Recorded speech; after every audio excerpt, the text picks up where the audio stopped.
एक ऐसी एनीमे जहां एक हीरो पूरी दुनिया को बचाता है, लेकिन एंड में उसके अपने ही लोग उससे बिट्रे करके जिंदा जला देते हैं। लेकिन उस हीरो की स्टोरी वहीं खत्म नहीं होती। 500 साल बाद वह दोबारा जन्म लेता है और इस बार वह दुनिया को बचाने के लिए नहीं, रिवेंज के लिए वापस आता है।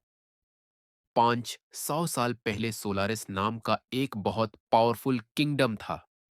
ये किंगडम डीमंस के अटैक्स की वजह से ऑलमोस्ट डिस्ट्रॉय हो चुका था।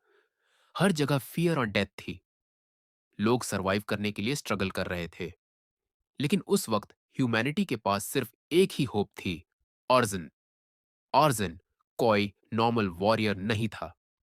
उसके पास सोल फ्लेम नाम की एक फॉरबिडन पावर थी। जब भी वो फाइट करता, डीमंस उसका नाम सुनकर ही डर जाते थे। धीरे धीरे पूरी दुनिया उसे ह्यूमैनिटी का सेवियर मानने लगती है। ईयर्स तक ह्यूमंस और डीमंस के बीच वॉर चलती रहती है। 1000 सोल्जर्स मर जाते हैं, सिटीज डिस्ट्रॉय हो जाती हैं और पूरी दुनिया हेल बन चुकी होती है। लेकिन फिर एक दिन डीमन किंग खुद बैटलफील्ड पर आ जाता है। उसकी प्रेजेंस इतनी टेरिफाइंग होती है कि पूरा स्काई ब्लैक हो जाता है और माउंटेन्स तक शेक होने लगते हैं।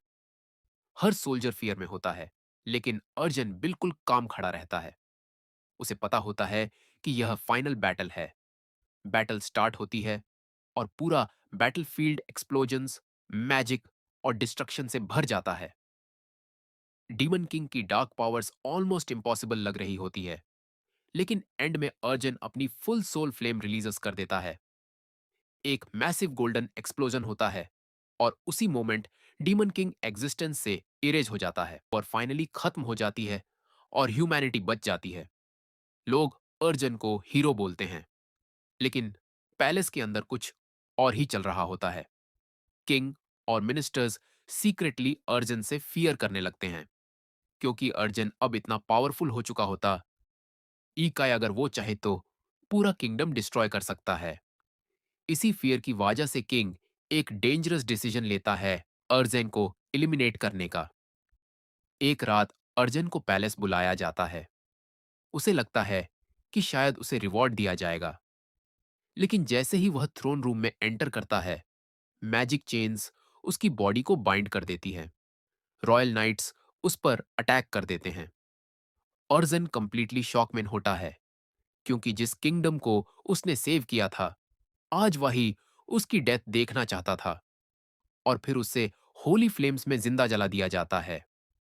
लोग जो कल तक उसे हीरो बोलते थे, आज उस पर स्टोन्स थ्रो कर रहे होते हैं। लेकिन डेथ के लास्ट मोमेंट में अर्जन सिर्फ एक चीज सोच रहा होता है, रिवेंज। 500 साल बाद एक पुअर विलेज में एक बेबी बॉर्न होता है, लेकिन वो नॉर्मल बेबी नहीं होता। उसकी आंखें बर्थ के टाइम ही गोल्डन ग्लो कर रही होती हैं, क्योंकि अर्जेन रीबॉर्न हो चुका होता है। उसका नया नाम होता है रे। लेकिन रे को अपनी पूरी पास्ट लाइफ याद होती है, अपनी डेथ, बिट्रेयल और पेन, सब कुछ। बचपन से ही उसके अंदर हार्ट रेट बर्न कर रहा होता है। धीरे धीरे वो सीक्रेटली ट्रेनिंग स्टार्ट करता है और उसकी सोल फ्लेम पहले से भी ज्यादा डेंजरस बन जाती है। अब वो दूसरों की पावर्स अब्सॉर्ब कर सकता था। सब्सक्राइब करें